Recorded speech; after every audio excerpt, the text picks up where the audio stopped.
The Arctic Monkeys, boasting indie rock at its finest from one of the best bands that ever have come out of Britain. Fast-paced songs and loud catchy riffs gave them their signature style of restlessness and chaos. But if you know anything about the Arctic Monkeys, then you'll probably remember them for classic songs like these.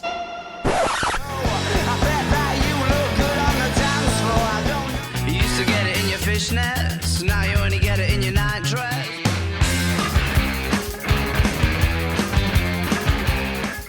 But since their debut in 2006, Arctic Monkeys has changed a lot stylistically from one of the most famous rock bands since the turn of the century to lounge jazz.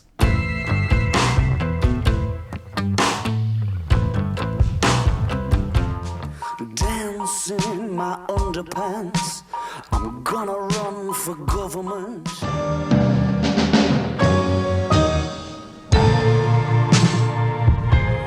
So how did this all happen? Well, to find that out, we have to go right back to the beginning. And like it'd be good to get some more like radio action, and then I don't know, just like spread the word before. But it seems to be spreading like anyway, and that. So I think now's the time to do like a little single, a few vinyls and stuff maybe, and like and more people. And not a board game. And not a board game.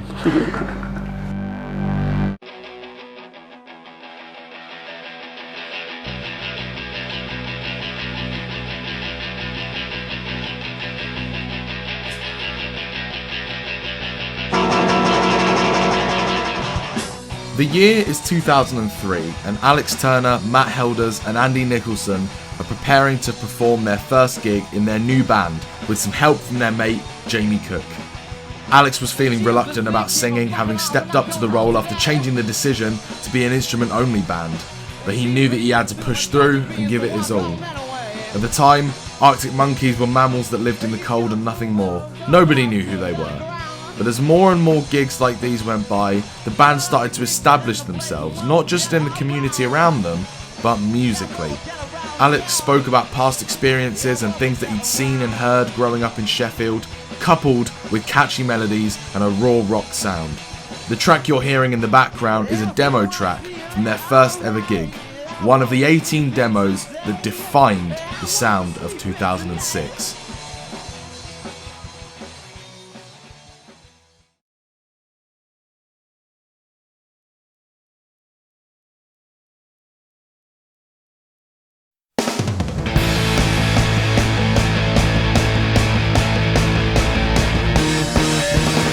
Whatever people say I am, that's what I'm not was the peak of the garage rock revival, honing in on that dancey punk rock-esque sound that they were building up on their demos. The lyrics written on previous unreleased singles by Turner were amplified and depicted late night antics and strange yet usual happenings in Sheffield.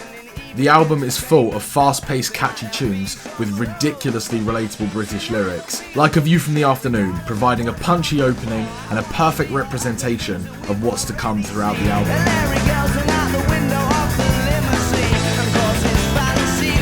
This continues with their hit track I Bet You Look Good on the Dance Floor, picturing Alex's admiration for a girl in a club, and this carries the pace throughout the next 4 songs.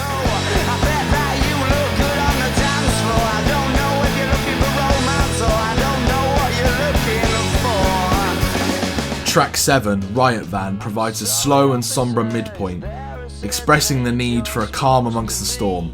Turner speaks about what he knows best. And up rolls the riot van, and these lads just wind the coppers up. The pace begins to pick up again with Red Light Indicates Doors Are Secured and Mardy Bum, before 2 of the fastest tracks on the album. They said it changes when the sun goes down. Yeah, they said it changes when the sun goes down. And they said to tell ya, well, it's a black turn us all, we will put it down to fate. The final track, A Certain Romance, provides an epically well-rounded closure to the record, leaving fans excited and in anticipation for the band's next release. Oh, no, no.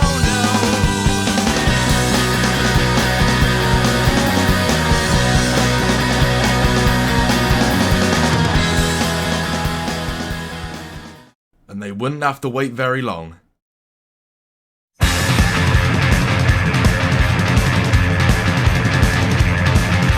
The Monkees' next release was a step in the expected direction.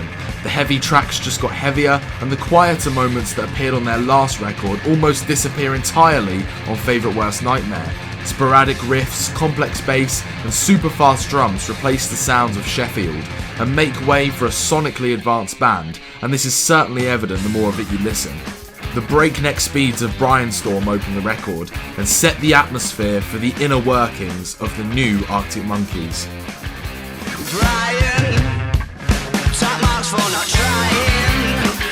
Teddy Picker, D is for Dangerous and Balaclava maintain the upbeat rhythms, each telling their own story through Turner's lyricism.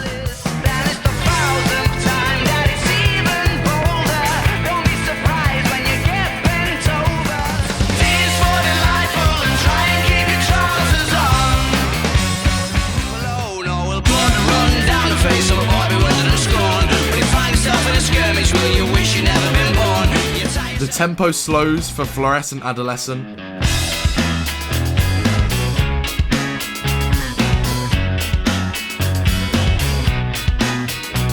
Before we land on Only Ones Who Know, a gently played atmospheric love ballad acting as a complete spanner in the works. And even if somehow we could have shown you the place you wanted, well, I'm sure you could have made it that bit better on your own. But the dulcet tones don't last long as the album kicks back into fifth gear with Do Me a Favour and This House is a Circus.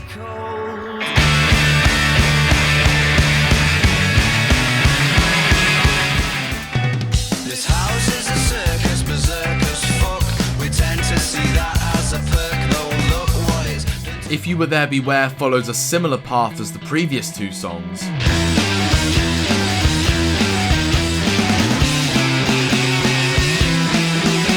But its quieter verses paved the way for the next two, The Bad Thing and Old Yellow Bricks, dance floor anthems to get people up on their feet. Do the bad thing.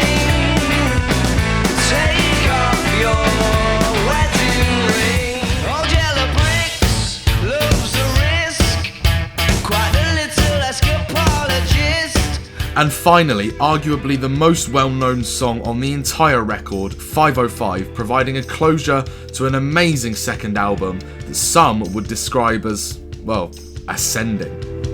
But I crumble completely when you cry. It seems like once again you've had to greet me with goodbye. I'm always just about to go and spoil. After touring with Favourite Worst Nightmare for a year or so, Alex decided to take a hiatus from the band and join with his good friend Miles Kane, producer James Ford, and talented string arranger Owen Pallett to form a new side project, The Last Shadow Puppets.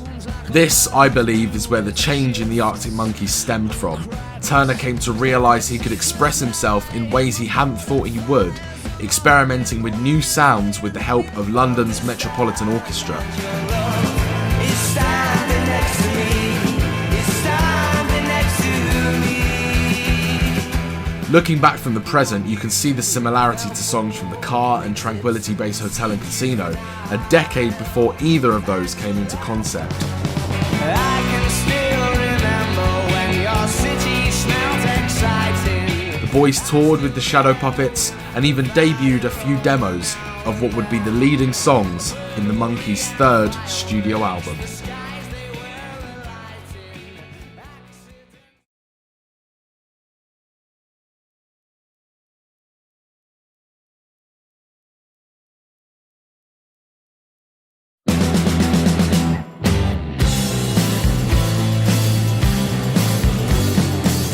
"2009 marked the return of the Monkees with Humbug, a complete spin on their signature garage rock style, in favour of a more gothic desert rock sound. During touring with their last album, the boys had met Josh Homme from Queens of the Stone Age, who helped them truly reinvent themselves for the first time. Humbug was sludgy, bold and extremely divisive, with squelchy bass lines and weird guitar riffs, and drum grooves that seemed a world away from Favourite Worst Nightmare's lightning quick songwriting. My Propeller is a much more relaxed opener to a Monkees album compared to the last two, immediately showing off the evolution of their sound and style in the laid-back desert rock hit. Coax me out my road and have a spin of my propeller. The Queens of the Stone Age blueprints see the light in Crying Lightning, a dark and twisted track made with the desire for a grittier, stickier sound. Your pastimes consisted of the strange and twisted and deranged, and I love that little game you had called Crying Lightning. The brooding tones continue in Dangerous Animals,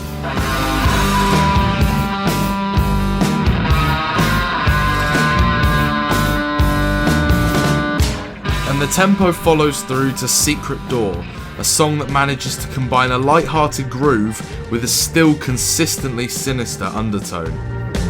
She swam out of tonight's phantasm, grabbed my hand and made it very clear. Potion Approaching, one of the first songs written for Humbug, is smoky cut, voicing echoes of the last record while still managing to fit in with the haunting vibe. Yours is the only ocean that I wanna swing from. Yours is the only ocean that I wanna handle. The upbeat rhythms are slowed in Fire and the Thud, You showed me my tomorrow beside a box of matches. before we reach Cornerstone, where Alex's slow and smooth vocals begin to slightly mask his northern accent, with the gentle instrumentation guiding him through the song. And I elongated my lift home. Yeah, I let him go the long way round.